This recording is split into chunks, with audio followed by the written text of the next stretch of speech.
असत्येन रजसा वर्तमानो निवेशयन्नमृतं मर्त्यञ्च हिरण्यजेन सविता रथेन देवो जाति भुवना विपश्यन् ॐ भूर्भुवः सुवः सूर्यग्रह इह आगच्छ सूर्यग्रहम् रक्तवर्णं रक्तगन्धं रक्तपुष्पं रक्तमाल्याम्बरधरम् रक्तच्छत्रध्वजरथपताकातिशोभितम् दिव्यरथसमारूढम् मेरुं प्रदक्षिणीकुर्वाणम् प्राङ्मुखम् पद्मासनस्थम् द्विभुजम् सप्ताश्वम् सप्तरज्जुम् कलिङ्गदेशाधिपम् काश्यपगोत्रम् प्रभवसंवत्सरमाघशुक्लसप्तम्याम् विशाखानक्षत्रे जातम् सिंहराश्यधिपतिम् भानुवासरप्रयुक्तम् किरीटिनम् सुखासीनम् पत्नीपुत्रपरिवारसमेतम् गृहमण्डले प्रविष्टम् अस्मिन्नधिकरणे मध्ये वर्तुलाकारमण्डले गोधूमधान्यस्योपरि चन्द्रार्कानलकोटिकोटिसदृशि चन्द्रांशुबिम्बाधरी चन्द्रार्काग्निसमानकुण्डलधरि चन्द्रार्कवर्णेश्वरी माला पुस्तकपाश अङ्कुशधरि काशीपुराधीश्वरी भिक्षां देहि कृपावलम्बनकरी माता अन्नपूर्णेश्वरी। नमस्ते अस्तु भगवन् विश्वेश्वराय महादेवाय त्र्यम्बकाय त्रिपुरान्तकाय त्रिकाग्निकालाय कालाग्निरुद्राय नीलकण्ठाय मृत्युञ्जयाय सर्वेश्वराय सदाशिवाय श्रीमन्महादेवाय नमः। नमो हिरण्यबाहवे सेनान्ये दिशां च पतये नमो नमो वृक्षेभ्यो हरिकेशेभ्यः पशूनां पतये नमो नमः सस्पिञ्जराय द्विषीमते पथीनां पतये नमो नमो बभ्रुषाय विव्याधिनेन्नानां पतये नमो नमो। नमस्तेऽस्तु महामाये श्रीपीठे सुरपूजिते शङ्खचक्र गदाहस्ते महालक्ष्मी नमोऽस्तुते। नमस्ते गरुडारूढे कोलासुरभयङ्करी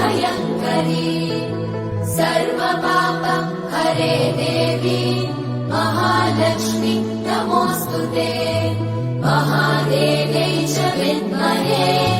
विष्णुपत्नी च धीमहि तन्नो लक्ष्मी प्रचोदयात्। असत्येन रजसा वर्तमानो निवेशयन्नमृतं मर्त्यञ्च हिरण्यजेन सविता रथेन देवो जाति भुवना विपश्यन् ॐ भूर्भुवः सुवः सूर्यग्रह इह आगच्छ सूर्यग्रहम् रक्तवर्णं रक्तगन्धं रक्तपुष्पं रक्तमाल्याम्बरधरम् रक्तच्छत्रध्वजरथपताकातिशोभितम् दिव्यरथसमारूढम् मेरुं प्रदक्षिणीकुर्वाणम् प्राङ्मुखम् पद्मासनस्थम् द्विभुजम् सप्ताश्वम् सप्तरज्जुम् कलिङ्गदेशाधिपम् काश्यपगोत्रम् प्रभवसंवत्सरमाघशुक्लसप्तम्याम् विशाखानक्षत्रे जातम् सिंहराश्यधिपतिम् भानुवासरप्रयुक्तम् किरीटिनम् सुखासीनम् पत्नीपुत्रपरिवारसमेतम् गृहमण्डले प्रविष्टम् अस्मिन्नधिकरणे मध्ये वर्तुलाकारमण्डले गोधूमधान्यस्योपरि अस्याम् प्रति चन्द्रार्कानलकोटिकोटिसदृशि चन्द्रांशुबिम्बाधरी चन्द्रार्काग्निसमानकुण्डलधरि चन्द्रार्कवर्णेश्वरी माला पुस्तकपाश अङ्कुशधरि काशीपुराधीश्वरी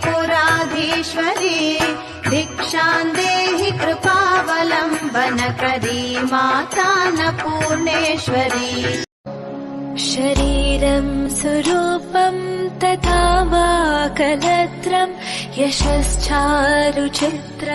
धनं मेरुतुल्यं मनश्चेन लग्नं गुरोरङ्घ्रिपद्मे ततः किं ततः किं ततः किं ततः किं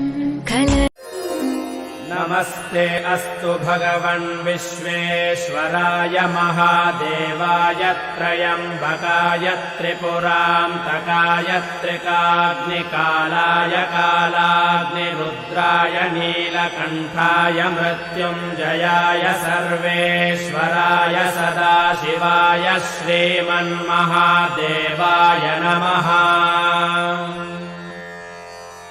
नमो हिरण्यबाहवे सेनान्ये दिशां च पतये नमो नमो वृक्षेभ्यो हरिकेशेभ्यः पशूनां पतये नमो नमः सस्पिञ्जराय द्विषीमते पथीनां पतये नमो नमो बभ्रुषाय विव्याधिनेन्नानां पतये नमो नमो